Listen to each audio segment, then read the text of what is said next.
Bible कहती Apollos जहां preach करके आया वहां होली स्पिरिट उन्होंने नहीं पाया। जब पौलुस वहां पे पहुंचा पौलुस ने कहा क्या तुमने पवित्र आत्मा पाया? कहते हमने उसकी चर्चा भी नहीं सुनी। और है कौन ये पवित्र आत्मा? उसने कहा ये वही आत्मा है जिसने यीशु मसीह को मुर्दा देह को जी उठाया। कहता अगर ये तुम में बसा हुआ होगा, अगर यही पवित्र आत्मा तुम्हारे अंदर होगा, वो तुम्हारे बीमार देहों को भी जी उठाएगा। वो तुम्हारे फाइनेंस को क्या करेगा? जी उठाएगा। अगर आप चर्च में हैं, आप उस पावर को महसूस कर सकते हैं। आपको हीलिंग मिल रही है, डिलीवरेंस मिल रही है, आप उस पावर को फील कर रहे हैं। पर क्या ये सोता, क्या ये सोर्स, क्या आपके अंदर इंडिविजुअली व्यक्तिगत रूप में आपके अंदर है या नहीं? उसने कहा, उन लोगों से उसने पूछा तुम यीशु मसीह में विश्वास करते हो? कहते हां करते हैं। कितना करते हो? मरते दम तक करते हैं जी, मर जाएंगे यीशु मसीह को छोड़ेंगे नहीं। अच्छा इतना कुछ तुम करते हो, पर क्या तुमने पवित्र आत्मा को पाया? कहते वो क्या होता है? उसकी तो हमने चर्चा भी नहीं सुनी। और मिलता किनको है पवित्र आत्मा? बाइबल कहती प्रभु यीशु मसीह जानते थे कि वो चेले जिन्होंने चंगियाइयां की, दुष्ट आत्माएं उनके वश में थी, पर परमेश्वर ने कहा यरूशलेम को मत छोड़ना जब तक तुम पवित्र आत्मा को ना पाओ। और परमेश्वर अपनी प्रतिज्ञा को पूरा करेगा और तुम्हें पवित्र आत्मा का बपतिस्मा देगा। और बाइबल कहती पेंटिकोस्ट का जब दिन आया वो सब एक जगह इकट्ठे थे। आज मैं आपको बताऊंगा क्या हिंड्रेंस है, क्या रुकावट है कि आज कलीसिया में हर एक जन पवित्र आत्मा से भरपूर नहीं है। जब पेंटिकोस्ट का दिन आया वो सब एक जगह क्या थे? इकट्ठे थे। जब यीशु मसीह आसमान पे स्वर्ग पे चढ़ रहे थे तो यीशु मसीह ने कहा था वेट करना यरूशलेम में, पिता का वायदा पूरा होने का इंतजार करना कि अंत के दिनों में मैं अपना आत्मा सब मनुष्यों के ऊपर। इस वायदे को पूरा होने में इंतजार करना और यरूशलेम से बाहर नहीं जाना, क्योंकि प्रोफेटिकली पवित्र आत्मा वहीं उतरना चाहिए बाइबल के वचनों के अनुसार। इसलिए बाहर कहीं भी मत जाना। और बाइबल कहती पेंटिकोस्ट का त्योहार वो मनाते थे सब यहूदी लोग। ये कौन सा त्योहार होता था? जब गेहूं का सीजन होता था तो उसके बाद परमेश्वर ने बोला था 7वें शनिवार महासभा करना, और उसके अगले दिन 50वां दिन होता था। इस तरह से वो पेंटिकोस्ट का त्योहार मनाते थे।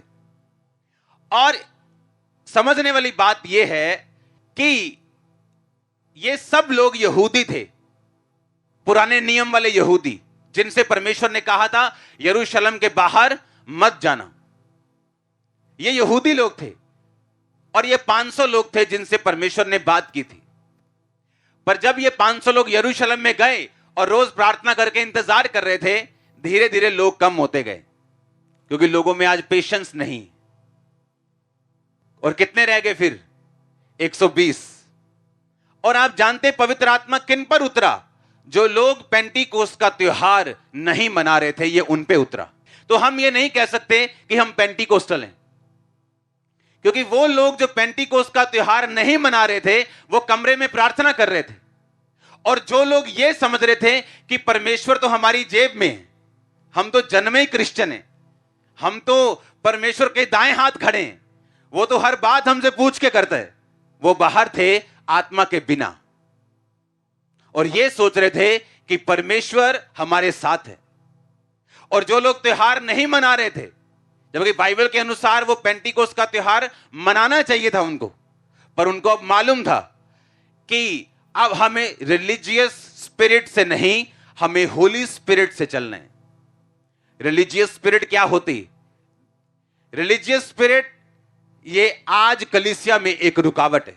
ये आपको बाहर से बदलती है, आपको चोला डालने के लिए बोलेगी व्हाइट कलर का, पर अंदर से आपको बदलने के लिए नहीं बोलेगी।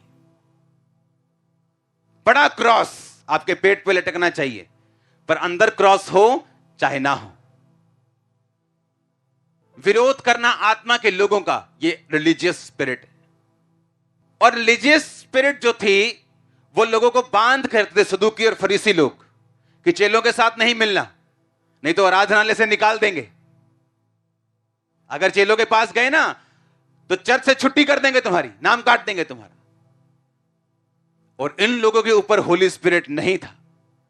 होली स्पिरिट उन लोगों के ऊपर था जो प्रार्थना कर रहे थे और परमेश्वर की प्रेजेंस में थे और होली स्पिरिट के अनुसार चल रहे थे। उनके ऊपर वो नहीं उतरा जो रिलीजियस स्पिरिट के अनुसार चल रहे थे, जो अपने आप को धर्मी समझते थे, बाहर से सब कुछ बदलते थे, बाहर से यहूदी थे, प्रार्थनाएं भी करते थे, लेकिन होली स्पिरिट के अनुसार नहीं चलते थे। इसलिए मैंने कहा हम किसी मिशन के नहीं, ये पेंटिकोस्टल मिशन नहीं, क्योंकि जब हम मिशन और रिलीजियस स्पिरिट को इन्वॉल्व कर लेंगे, उसे मिला लेंगे, आप पवित्र आत्मा से भर नहीं पाएंगे। बोलते चेलों के साथ नहीं मिलना, और लोगों को डर रहता था अगर चेलों के पास गए तो आराधनालय से क्या कर देंगे, छुट्टी कर देंगे, मेंबरशिप काट देंगे हमारी। पर होली स्पिरिट के लिए आपको मूल्य अदा करना पड़ेगा, आपको वो सुनना पड़ेगा जो पवित्र आत्मा आपसे कह रहे हैं, आपको वो सुनना पड़ेगा जो यीशु मसीह आपसे कह रहे हैं, आपको वही करना पड़ेगा अगर आप ये पवित्र आत्मा चाहते हो जो आज चर्च में आप पे उतरने वाला है। जब पवित्र आत्मा एक व्यक्ति पे उतरता है, जब होली स्पिरिट आप पे उतरता है, साइंस, वंडर्स, परमेश्वर के चिन्ह और चमत्कार और उद्धार की नदियां, ये एक मिनिस्ट्री का, आपकी लाइफ का, आपकी फैमिली का ये पीछा करती। हालेलुया। बाइबल कहती तुम में परमेश्वर के नथनों का श्वास है। श्वास कौन था? वो होली स्पिरिट। हालेलुया। बाइबल कहती है आकाश के सारे गण उसके श्वास से बने। किससे? होली स्पिरिट से। ये सब देखी हुई चीजें परमेश्वर के वचन ने बोली हैं और पवित्र आत्मा ने इन्हें बनाया है। हालेलुया। लोग सोचते हैं कि हम 40 साल से मसीही हैं तो हम में होली स्पिरिट होगा। वो आत्मा नाप नाप के नहीं देता। लोग बोलते अरे नाप नाप के नहीं देता, पर है कि नहीं है ये तो देखो। नाप नाप के तो वो नहीं देता, पर है भी है कि नहीं है। अगर नहीं है तो मांगो। और मिलेगा कैसे? जब तुम अपने आप को इन रिलीजियस चीजों से, इन बंधनों से, इन धर्म के बंधनों से, इन मिशनों के बंधनों से, इन चक्करों से, इस पाप से जब फ्री करके होली स्पिरिट की ओर देखोगे, पवित्र आत्मा की ओर देखोगे, बाइबल वर्सेस से प्रेयर करोगे, वो आप पे उतरेगा। और यही आपको चाहिए, नहीं तो मसीह में आने का कोई फायदा नहीं होगा। यही आपको चाहिए। आमीन। यही पवित्र आत्मा आपको चाहिए।